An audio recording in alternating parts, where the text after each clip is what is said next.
ಎಲ್ಲರಿಗೂ ಬ್ರಿಟಿಷ್ ಇತಿಹಾಸದ ಹೃದಯದಿಂದ ನಿಮಗೆ ಸ್ವಾಗತ. ನಾನು ಧ್ರುವ್ ಮತ್ತು ನಾನು ದಕ್ಷ್. ನಾವು ಅವಳಿಗಳು. ಇಂದು ನಾವು ಬ್ಲೆಚ್ಲಿ ಪಾರ್ಕ್ ಜಗತ್ತಿಗೆ ಹೋಗೋಣ. ದಕ್ಷ್, ಬ್ಲೆಚ್ಲಿ ಪಾರ್ಕ್ ಎಲ್ಲಿದೆ ಗೊತ್ತಾ? ನಮ್ಮ ಮನೆ ಮಿಲ್ಟನ್ ಕೀನ್ಸ್ ಹತ್ತಿರ. ಹೌದಾದ್ರೂ ಇಲ್ಲಿಯ ವಿಶೇಷವೇನು? ದಕ್ಷ, ದ್ವಿತೀಯ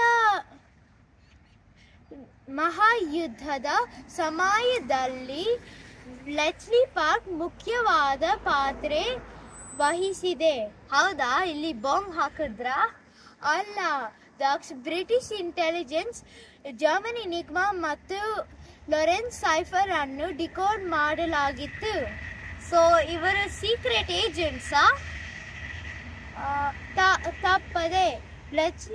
ಬ್ಲೆಚ್ಲಿ ಪಾರ್ಕ್ ಸರ್ಕಾರದ ಗುಪ್ತ ಕನಸಿನ ತಂಡ ಅಲನ್ ಟ್ಯೂರಿಂಗ್ ಮತ್ತು ಅವರ ತಂಡ ಇಲ್ಲಿ ಕೆಲಸ ಮಾಡಿದರು.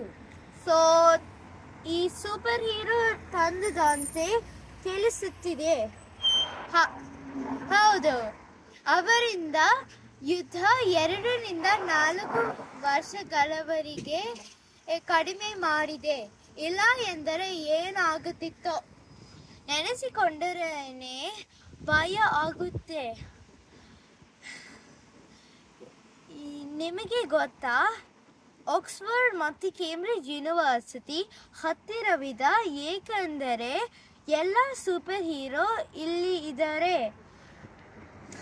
ಇಲ್ಲಿ ಲಂಡನ್ ಹತ್ತಿರ. ನಾನು ನನ್ನ ಶಾಲೆಯಿಂದ ಮೊದಲೇ ಬಾರಿಗೆ ಇಲ್ಲಿಗೆ ಭೇಟಿ ನೀಡಿದೆ. ನಾನು ನಿನ್ನೊಂದಿಗೆ ಬಂದೆ, ನೆನಪಿದೆಯಾ? ನೀವು ಇಲ್ಲಿ ಬನ್ನಿ, ಬ್ರಿಟಿಷ್ ಇತಿಹಾಸದ ಕಲಿಯಿರಿ. ಜೈ ಕನ್ನಡ, ಜೈ ಕರ್ನಾಟಕ. ಧನ್ಯವಾದಗಳು.